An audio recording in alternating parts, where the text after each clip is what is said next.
Selanjutnya ya teman-teman, ini ada beberapa jenis bisnis manufaktur. Di manufaktur itu mulai dari produksi ya sampai ke pemasarannya, kemudian produk lah ya, ada produk yang dihasilkan mulai dari produk bahan baku ya sampai ke pemasarannya, itu manufaktur. Kemudian jasa ya, ada jasa di sana macam-macam ya. Kalau jasa saya kira udah ada perbankan di sana, macam-macam itu jasa, ada travel, dan seterusnya. Kemudian ada bisnis di bidang pertanian, kemudian ada transportasi, ya, kemudian properti, ya.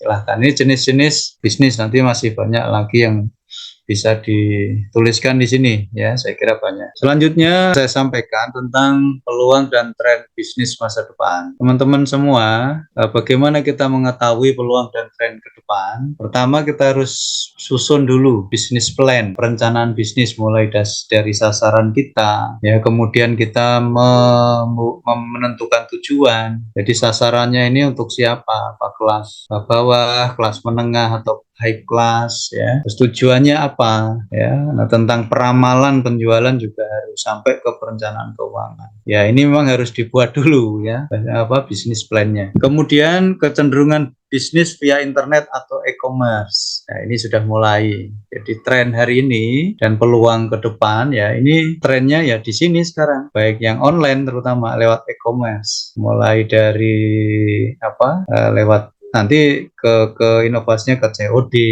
kemudian free ongkir, nah itu nanti ininya ya. Tapi basisnya kecenderungannya sekarang adalah lewat online, termasuk seperti malam ini ya, via internet atau e-commerce. Bisnis baru berdasarkan pemiliknya dari tempat bekerja yang lama. Mungkin teman-teman pernah kerja di pabrik atau di toko apa gitu ya. Ini nanti akan begitu. Bisnis baru yang teman-teman munculkan ya berdasarkan dulu pernah kerja di situ. Tuh, ya. Biasanya seperti itu. Ya, kalau dulu di otomotif ya dia mungkin akan buka dealer dan seterusnya. Kalau dia biasa dulunya keliling untuk menjalankan talen misal, dia akan ke situ nanti. Jadi berdasarkan pengalaman. Dalam menjalankan bisnis baru sering mengalami kegagalan karena kurang pengalaman. Nah, ini teman-teman juga jangan sampai kita punya keinginan buka usaha atau bisnis baru tapi kita memang belum siap ya, nanti akan ada kegagalan ya, kita tidak punya pengalaman di sana. Oh, si itu buka bagus ya, tapi kita belum tahu ya, belum pernah itu menjalankan itu ya, itu sering kegagalan dari situ. Kemampuan manajerial ya, jadi tidak bisa untuk mengelola ya, karena juga kurangnya tadi pengalaman. Atau overestimate, wah ini kalau saya buka ini menjamur mungkin yang minuman es itu ya, gelasan itu, saya buka itu pasti laku ini, apalagi ini bulan puasa panas-panas gitu kan. Juga tidak boleh kita terlalu overestimate, harus dilihat. Jadi memang pengalaman ini kalau udah biasa ya akhirnya buka kedua ketiga ini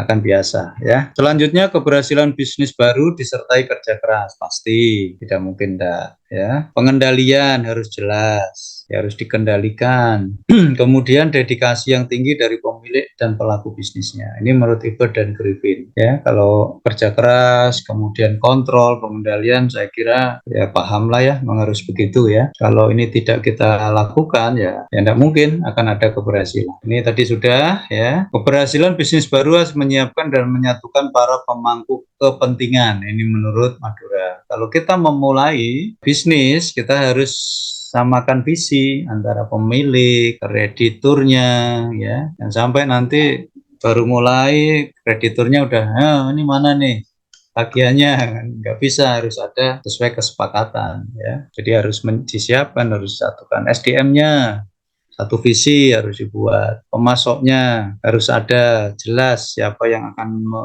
menyiapkan kelangsungan untuk barang bahan bakunya, ini pemasok. Pelanggannya ini harus disiapkan juga. Jadi jangan sampai sudah ada pemasok, dibuat barangnya jadi tidak ada pembeli ya, belum ke pelanggan, pembeli aja belum ada, nanti baru kita punya pelanggan. Ya, ini harus disiapkan. Ini menurut Madura. Itu ya teman-teman, tinggal satu slide lagi. Ini nanti waktu, dan monggo nanti kalau masih ada waktu kita bisa bincang-bincang lagi. Selain stakeholder, bisnis masa depan harus memperhatikan faktor lingkungan. Jadi tidak hanya tadi mulai dari yang kreditur, kemudian pemasok, juga tidak hanya stakeholder itu, tapi juga harus kita perhatikan faktor lingkungannya, lingkungan sosial kita, industri, ya, lingkungan industrinya yang tren seperti apa, perekonomian, wah ini lagi menurun nih secara perekonomian di nasional. Nah ini nih kita pasnya seperti apa gitu ya, yang mungkin modalnya tidak terlalu besar. Ini harus kita pelajari semua lingkungan, jangan sampai nanti kita ikut-ikutan gitu ya. Kemudian lingkungan global ya, jadi kita harus perhatikan juga bagaimana faktor di luar ya, faktor bisnis secara antar negara ya, internasional, kita lihat lingkungannya ya seperti apa, apakah ada tren penurunan dan seterusnya ya, ini harus kita perhatikan. Kemudian perkembangan bisnis online atau bisnis dengan digital market. Nah, pasarnya adalah pasar digital ya. Jadi mungkin bisnis sekarang ini sudah tidak perlu atau tidak butuh tempat ya yang strategis ini, tapi mungkin dengan jualan di rumah atau ini sudah bisa. Ini perkembangan sekarang. Silahkan nanti terus dicari, kita analisa. Masa mendatang akan semakin banyak perbedaan atau diversitas atau heterogenitas ya. Maka harus kita selalu mengikuti tren.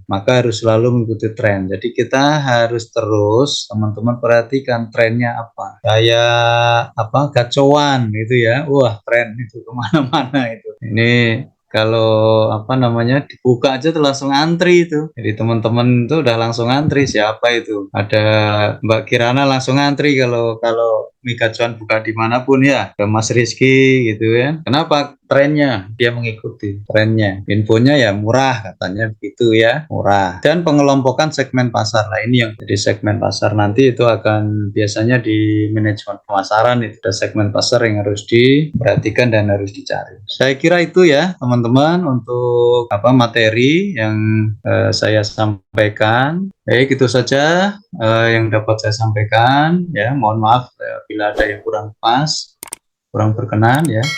Saya cukupkan, saya akhiri. Assalamualaikum warahmatullahi wabarakatuh.